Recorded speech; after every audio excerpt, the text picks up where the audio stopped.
ओम नमो भगवते वासुदेवाय। सभी भक्तों को जय श्री राधे कृष्ण। श्रीमद् भगवत गीता तीसरा अध्याय चौथा श्लोक।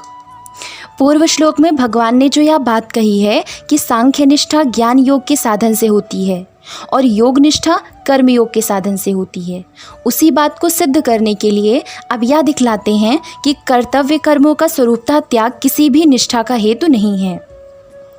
न कर्मणाम अनारंभात नैष्कर्मम्यम पुरुषः अश्रुते न च सन्निसनात् एव सिद्धिम समाधि गच्छति।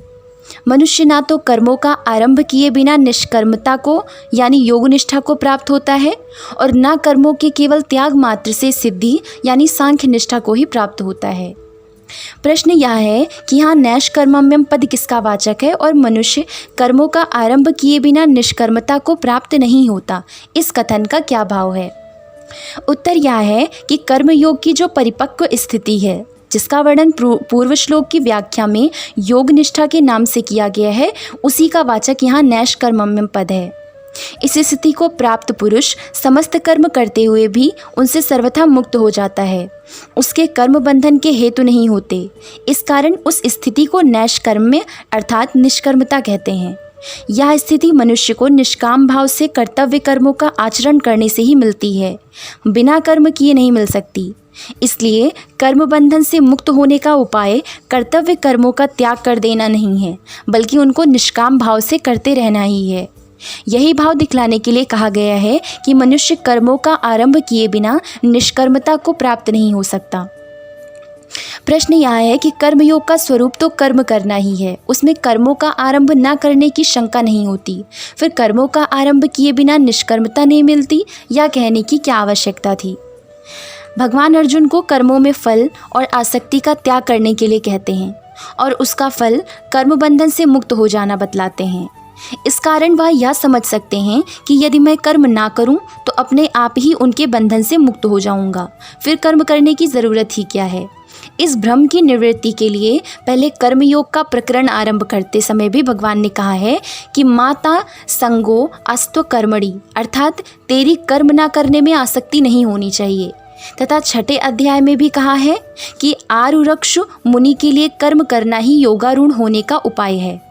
इसलिए शारीरिक परिश्रम के भय से या अन्य किसी प्रकार की आसक्ति से मनुष्य में जो अप्रवृत्ति का दोष आ जाता है, उसे कर्मयोग में बाधक बतलाने के लिए भगवान ने ऐसा कहा है।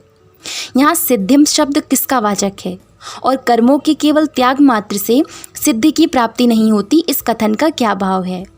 जो ज्ञान योग की सिद्धि यानी परिपक्व स्थिति है, जिसका वर्णन पूर्व श्लोक की व्याख्या में ज्ञान निष्ठा के नाम से किया गया है तथा जिसका फल तत्व ज्ञान की प्राप्ति है, उसका वाचक यहाँ सिद्ध पद है।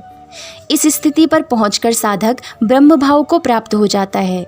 उसकी दृष्टि में आत्मा और परमात्मा का किंचन मात्र भी भेद नहीं रहता, वह स्वयं ब्रह्मरूप हो जाता है। इसलिए इस स्थिति को सिद्धि कहते हैं। यह ज्ञान योग रूप सिद्धि अपने वर्णाश्रम के अनुसार करने योग्य कर्मों में कर्तापन का अभिमान त्याग कर तथा समस्त भोगों में ममता, आसक्ति और कामना से रहित होकर निरंतर अभिन्न भाव से परमात्मा के स्वरूप का चिंतन करने से ही सिद्ध होती है। कर्मों का स्वरूप से त्याग कर देने मात्र से नहीं मिलती, क्योंकि अहमता, ममता और आसक्ति का नाश हुए बिना मनुष्य की अभिन्न भाव से परमात्मा में स्थिर स्थिति नहीं हो सकती, बल्कि मन, बुद्धि और शरीर द्वारा होने वाली किसी भी क्रिया का अपने को कर्ता न समझकर उनका दृष्टा, साक्षी रहने से उपर्युक्त स्थिति प्राप्त हो जाती है। इसलिए सांख्य योगी को भी वर्णाश्रम उचित कर्मों का स्वरूप से त्याग करने की चेष्टा न करके उनमें कर्तापन, ममता, आसक्ति और कामना से रहित हो जाना चाहिए। यही भाव दिखलाने के लिए यहाँ यह बात कही गई है कि केवल कर्मों के त्याग मात्र से सिद्धि प्राप्त नहीं होती। अनारंभात और सन्निसनात्, इन दोनों पदों का एक ही अभिप्राय है या भिन्न भिन्न? यदि भिन्न भिन्न है तो दोनों में क्या भेद है? यहाँ भगवान ने दोनों पदों का प्रयोग भिन्न भिन्न अभिप्राय से किया है, क्योंकि अनारंभात पद से तो कर्मयोगी के लिए विहित कर्मों के ना करने को योग निष्ठा की प्राप्ति में बाधक बतलाया है, किंतु सन्निसनात् पद से सांख्य योगी के लिए कर्मों का स्वरूप से त्याग कर देना सांख्य निष्ठा की प्राप्ति में बाधक नहीं बतलाया गया। केवल यही बात कही गई है कि उसी से सिद्धि नहीं मिलती, सिद्धि की प्राप्ति के लिए उसे कर्तापन का त्याग करके सच्चिदानंद घन ब्रह्म में अभेद भाव से स्थित होना आवश्यक है। अतएव उसके लिए कर्मों का स्वरूपतः त्याग करना मुख्य बात नहीं है, भीतरी त्याग ही प्रधान है, और कर्मयोगी के लिए स्वरूप से कर्मों का त्याग न करना विधेय है। यही दोनों पदों के भावों में भेद है। इस प्रकार कर्मयोगी के लिए कर्तव्य कर्मों के न करने को योग निष्ठा की प्राप्ति में बाधक, और सांख्य योगी के लिए सिद्धि की प्राप्ति में केवल स्वरूप से बाहरी कर्मों के त्याग को गौण बतलाकर अब अर्जुन को कर्तव्य कर्मों में प्रवृत्त करने के उद्देश्य से भिन्न भिन्न हेतुओं से कर्म करने की आवश्यकता सिद्ध करने के लिए पहले कर्मों के सर्वथा त्याग को अशक्य बतलाते हैं। न ही कश्चित क्षणम अपि जातु तिष्ठति अकर्म कृत कार्यते ही अवशः कर्म सर्वः प्रकृति जय गुणय है। निसंदेह कोई भी मनुष्य किसी भी काल में क्षण मात्र भी बिना कर्म किए नहीं रहता, क्योंकि सारा मनुष्य समुदाय प्रकृति जनित गुणों द्वारा परवश हुआ कर्म करने के लिए बाध्य किया जाता है। प्रश्न यह है कि कोई भी मनुष्य किसी भी काल में क्षण मात्र भी बिना कर्म किए नहीं रहता, इस वाक्य का क्या भाव है? इससे भगवान ने यह भाव दिखलाया है कि उठना बैठना, खाना पीना, सोना जागना, सोचना, मनन करना, स्वप्न देखना, ध्यान करना और समाधिस्थ होना, ये सब के सब कर्म के अंतर्गत हैं। इसलिए जब तक शरीर रहता है तब तक मनुष्य अपनी प्रकृति के अनुसार कुछ न कुछ कर्म करता ही रहता है। कोई भी मनुष्य क्षण भर भी कभी स्वरूप से कर्मों का त्याग नहीं कर सकता। अतः उनमें कर्तापन का त्याग कर देना या ममता, आसक्ति और फलेच्छा का त्याग कर देना हो, इनका सर्वथा त्याग कर देना है। प्रश्न यह है कि यहाँ कश्चित पद में गुणातीत ज्ञानी पुरुष भी सम्मिलित है या नहीं? उत्तर यह है कि गुणातीत ज्ञानी पुरुष का गुणों से या उनके कार्य से कुछ भी संबंध नहीं रहता, अतः वह गुणों के वश में होकर कर्म करता है, यह कहना नहीं बन सकता। इसलिए गुणातीत ज्ञानी पुरुष कश्चित पद के अंतर्गत नहीं आता। तथापि मन, बुद्धि और इंद्रिय आदि का संघात रूप जो उसका शरीर लोगों की दृष्टि में वर्तमान है, उसके द्वारा उसके और लोगों के प्रारब्ध अनुसार नाम मात्र के कर्म तो होते ही हैं, किंतु कर्तापन का अभाव होने के कारण वे कर्म वास्तव में कर्म नहीं हैं। हाँ, उसके मन, बुद्धि और इंद्रिय आदि के संघात को कश्चित के अंतर्गत मान लेने में कोई आपत्ति नहीं है, क्योंकि वह गुणों का कार्य होने से गुणों से अतीत नहीं है, बल्कि उस शरीर से सर्वथा अतीत हो जाना ही ज्ञानी का गुणातीत हो जाना है। तीसरा प्रश्न यह है कि सर्वः पद किनका वाचक है और उनका गुणों के वश में होकर कर्म करने के लिए बाध्य होना क्या है?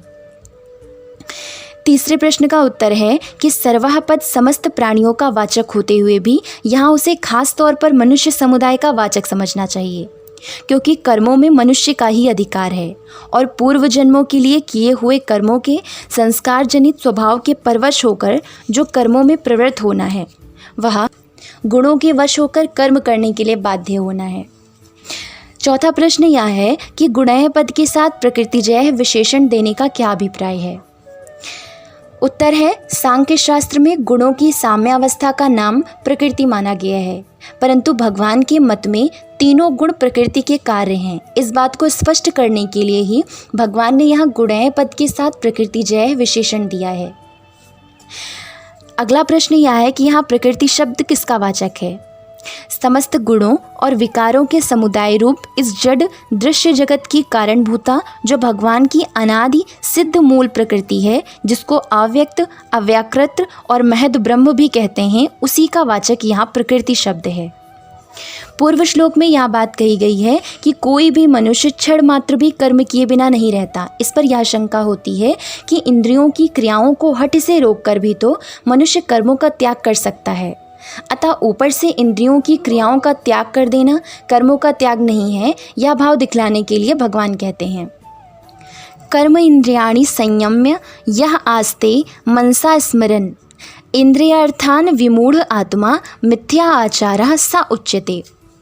जो मूढ़ बुद्धि मनुष्य समस्त इंद्रियों को हठपूर्वक ऊपर से रोककर मन से उन इंद्रियों के विषयों का चिंतन करता रहता है, वह मिथ्याचारी अर्थात दंभी कहा जाता है। प्रश्न है कि यहाँ कर्मेंद्रियाणि पद किन इंद्रियों का वाचक है और उनका हठपूर्वक रोकना क्या है?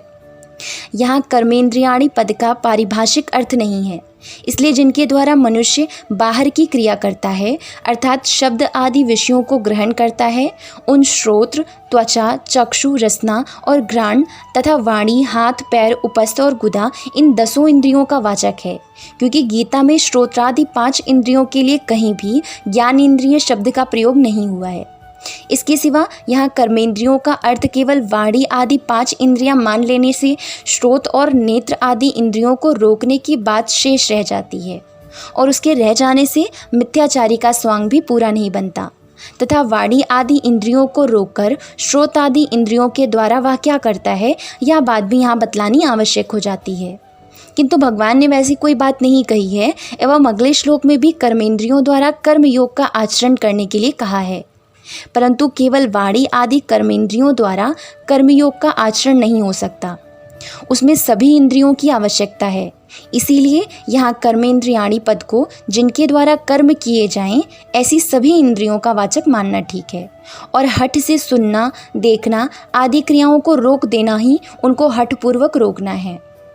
प्रश्न यह है कि यदि कोई साधक भगवान का ध्यान करने के लिए या इंद्रियों को वश में करने के लिए हठ से इंद्रियों को विषयों से रोकने की चेष्टा करता है और उस समय उसका मन वश में न होने के कारण उसके द्वारा विषयों का चिंतन होता है, तो क्या वह भी मिथ्याचारी है? उत्तर यह है कि वह मिथ्याचारी नहीं है, वह तो साधक है, क्योंकि मिथ्याचारी की भांति मन से विषयों का चिंतन करना उसका उद्देश्य नहीं है। वह तो मन को भी रोकना ही चाहता है, पर आदत, आसक्ति और संस्कारवश उसका मन जबरदस्ती विषयों की ओर चला जाता है। अतः उसमें उसका कोई दोष नहीं है, आरंभ काल में ऐसा होना स्वाभाविक है। प्रश्न है कि यहाँ संयम्य पद का अर्थ वश में कर लेना मान लिया जाए तो क्या हानि है? उत्तर, इंद्रियों को वश में कर लेने वाला मिथ्याचारी नहीं होता, क्योंकि इंद्रियों को वश में कर लेना तो योग का अंग है। इसलिए यहाँ संयम्य का अर्थ जो ऊपर किया गया है वही ठीक है। प्रश्न है कि इंद्रियार्थान पद किनका वाचक है? 10 इंद्रियों के शब्द आदि समस्त विषयों का वाचक यहाँ इंद्रियार्थान पद है। वह मिथ्याचारी कहलाता है, इस कथन का क्या भाव है? इससे यह दिखलाया गया है कि मनुष्य उपर्युक्त प्रकार से इंद्रियों को रोकने वाला मनुष्य मछलियों को धोखा देने के लिए स्थिर भाव से खड़े रहने वाले कपटी बगुले की भांति बाहर से दूसरा ही भाव दिखलाता है और मन में दूसरा ही भाव रखता है, अतः उसका आचरण मिथ्या होने से वह मिथ्याचारी है। इस प्रकार केवल ऊपर से इंद्रियों को विषयों से हटा लेने को मिथ्याचार बतलाकर अब आसक्ति का त्याग करके इंद्रियों द्वारा निष्काम भाव से कर्तव्य कर्म करने वाले योगी की प्रशंसा करते हैं। श्री कृष्ण उवाच, यह तु इंद्रियाणि मनसा नियम्य आरभते अर्जुन, कर्म इंद्रियः कर्मयोगम आसक्तः सह विशिष्यते। श्री कृष्ण कहते हैं, किंतु हे अर्जुन, जो पुरुष मन से इंद्रियों को वश में करके अनासक्त हुआ समस्त इंद्रियों द्वारा कर्मयोग का आचरण करता है वही श्रेष्ठ है। प्रश्न है कि यहाँ तू पद का क्या भाव है? ऊपर से कर्मों का त्याग करने वाले की अपेक्षा स्वरूप से कर्म करते रहकर इंद्रियों को वश में रखने वाले योगी की विलक्षणता बतलाने के लिए यहाँ तू पद का प्रयोग किया गया है। यहाँ दोनों ही पद समस्त इंद्रियों के वाचक हैं, क्योंकि ना तो केवल 5 इंद्रियों को वश में करने से इंद्रियों को वश में करना ही सिद्ध होता है और ना केवल 5 इंद्रियों से कर्मयोग का अनुष्ठान ही हो सकता है, क्योंकि देखना सुनना आदि के बिना कर्मयोग का अनुष्ठान संभव नहीं है। इसलिए उपर्युक्त दोनों पदों से सभी इंद्रियों का ग्रहण है। इस अध्याय के 41वें श्लोक में भी भगवान ने इंद्रियाणि पद के साथ नियम्य पद का प्रयोग करके सभी इंद्रियों को वश में करने की बात कही है। समस्त इंद्रियों द्वारा कर्मयोग का आचरण करना क्या है? समस्त विहित कर्मों में तथा उनके फल रूप इस लोक और परलोक के समस्त भोगों में राग द्वेष का त्याग करके एवं सिद्धि असिद्धि में सम होकर वश में की हुई इंद्रियों के द्वारा शब्द आदि विषयों का ग्रहण करते हुए जो यज्ञ, दान, तप, अध्ययन, अध्यापन, प्रजापालन, लेन देन रूप व्यापार और सेवा एवं खाना पीना, सोना जागना, चलना फिरना, उठना बैठना आदि समस्त इंद्रियों के कर्म शास्त्र विधि के अनुसार करते रहना है, यही समस्त इंद्रियों से कर्मयोग का आचरण करना है। दूसरे अध्याय के 64वें श्लोक में इसी का फल प्रसाद की प्राप्ति और समस्त दुखों का नाश बतलाया गया है। कर्मयोगी को समस्त साधारण मनुष्यों से श्रेष्ठ बतलाकर उसकी प्रशंसा की है। यहाँ इसका अभिप्राय कर्मयोगी को पूर्व वर्णित केवल मिथ्याचारी की अपेक्षा ही श्रेष्ठ बतलाना नहीं है, क्योंकि पूर्व श्लोक में वर्णित मिथ्याचारी तो आसुरी संपदा वाला दंभी है। उसकी अपेक्षा तो सकाम भाव से विहित कर्म करने वाला मनुष्य भी बहुत श्रेष्ठ है। फिर दैवी संप्रदाय युक्त कर्मयोगी को मिथ्याचारी की अपेक्षा श्रेष्ठ बतलाना तो किसी वैश्या की अपेक्षा सती स्त्री को श्रेष्ठ बतलाने की भांति कर्मयोगी की स्तुति में निंदा करने के समान है। अतः यहाँ यही मानना ठीक है कि कर्मयोगी को सर्वश्रेष्ठ बतलाकर उसकी प्रशंसा की गई है। ओम नमो भगवते वासुदेवाय। जय Shri Radhe Krishna. Like and subscribe the Kanha's Introvert Yogini and stay tuned for the next videos. Jai Shri Radhe Krishna.